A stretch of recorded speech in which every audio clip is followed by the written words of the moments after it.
تعالوا نعمل مع بعض طبق بيف ستريجانوف تحفة جدا، مكوناته سهلة ويتعمل كله في طاسة واحدة. دي شرايح لحمة ستيك تبلتها بمية بصل وملح وفلفل اسود، تتبيل لمدة ساعة. بنقطع القطعة شرايح بالعرض زي ما احنا شايفين كده، تكون متوسطة السمك بالشكل اللي احنا شايفينه ده. هنحتاج معانا من بصلة لبصلتين متوسطين، هنقطعهم جوليان زي ما احنا شايفين كده شرايح. هنحتاج معانا فصين من الثوم المفروم. ده فلفل الوان، ده اختياري، انا قطعته زي ما احنا شايفين برده شرايح كده، ممكن لو مش موجود نستغنى عنه. وهنستخدم معانا مشروم، يفضل طبعا يكون فريش، انا اللي عندي ده معلب مش فريش.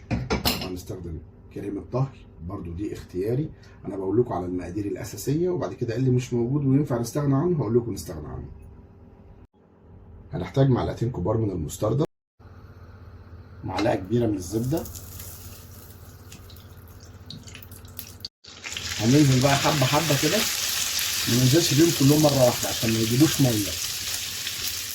طبعا النار بتاعتنا تكون عاليه عشان اللحمه بتاعتنا ما تنزلش ميه وتاخد صدمه. انا عاوزها تتحمر كويس جدا على الجنبين، حمرها من الجنب ده، بعد كده هقلب الجنب التاني.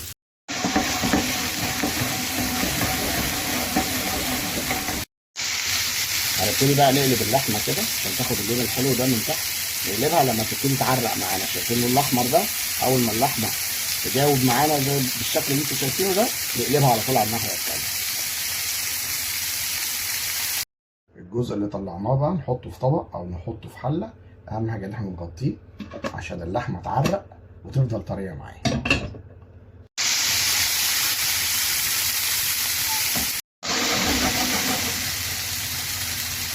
هو اللون الكراميل ده هو سر الطعم بتاعي. في نفس الطاسه بقى بعد ما نشيل اللحمه، احنا عايزين بقى كل الكراميل اللي في ارضيه الطاسه ده هو ده اللي هيدينا الطعم بتاع باقي الوصفه. هننزل دلوقتي بالبصل، هنقلبه بقى عشان ياخد كل الطعم اللي نزل من اللحمه. شوفوا هيصفر معانا على طول اهو. يوصل للون ده مع البصل، ننزل بعد كده بالمشروم.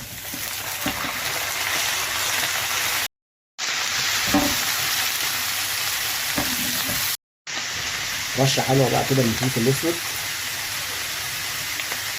هنبتدي دلوقتي ننزل بفصين الثوم.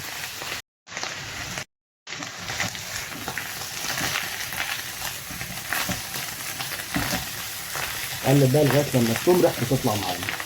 اخر حاجه هننزل بيها الفلفل الملون، وزي ما قلنا الفلفل ده اختياري، انا مش عاوزه يتشوح كتير عشان يفضل محافظ على قوامه وعلى طعمه. في المرحله دي بقى المفروض بننزل بمعلقتين كبار من الورشسترشاير صوص او الصويا صوص.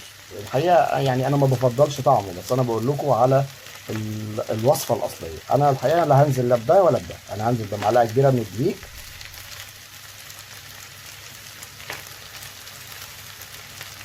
ابتدي بقى ايه اشوحها عشان هي دي اللي هتديني القوام بتاع الصوص. بعد كده بنزل بكوبايه من مرق اللحمه او اي شوربه،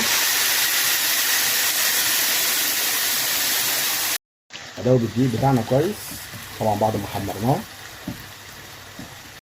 معلقتين كبار من المستردة، برضو لو ما عندكوش مستردة مفيش مشكله عادي. انا بقول لكم المقادير اللي هي الاساسيه بتاعت الوصفه، وايه اللي ينفع نستغنى عنه. مش هتبقى بعيده خالص عن الطعم المصري بتاعنا، يعني هيطلع طعمها حلو ما تقلقوش. هنرش بعد كده الملح بتاعنا، هنظبطه زي ما احنا عايزين. هنسيبها بقى تغلي زي ما احنا شايفين كده، ونبتدي دلوقتي نجهز اللحمه بتاعتنا. طبعا اللحمه بتاعتنا احنا مش مسوينها سوا كامل، هي كده مستويه تقريبا 3/4 سوا. هتكمل سواها معانا في الطاسه دلوقتي مع كل السوائل الحلوه دي. بعد كده هنبتدي ننزل بقى باللحمه بتاعتنا.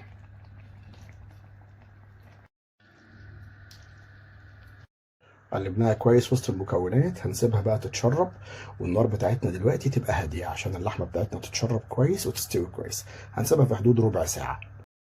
ده بعد مرور ربع ساعة طبعا بنتأكد من سوى اللحمة. لما تكون استوت نبتدي بعد كده نضيف آخر حاجة، وهي الكريمة اللباني.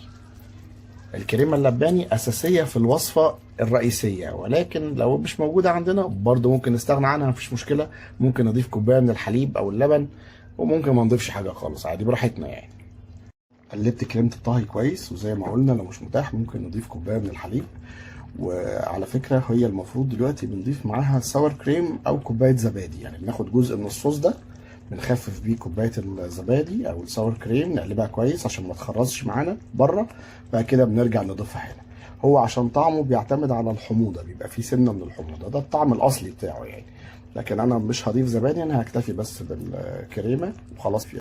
وممكن كمان نضيف عليه عصير ليمون اثناء الاكل، يعني واحنا بناكله بنضيف عليه عصره ليمون وبناكل، بيبقى طعمه حلو. يتقدم مع رز ابيض او مع مكرونه او مع ماش بوتيتو، كل الحاجات دي تمشي معاه. وصفه سهله جدا وسريعه وان شاء الله هتعجبكم. لو عجبكم الفيديو بقى ما تنسوش تعملوا لنا لايك عشان ده بيرفع مستوى مشاهده القناه. استنوني ان شاء الله في فيديوهات جديده على قناتكم، قناه شيف محمد شحاته. مع الف مليون سلامه.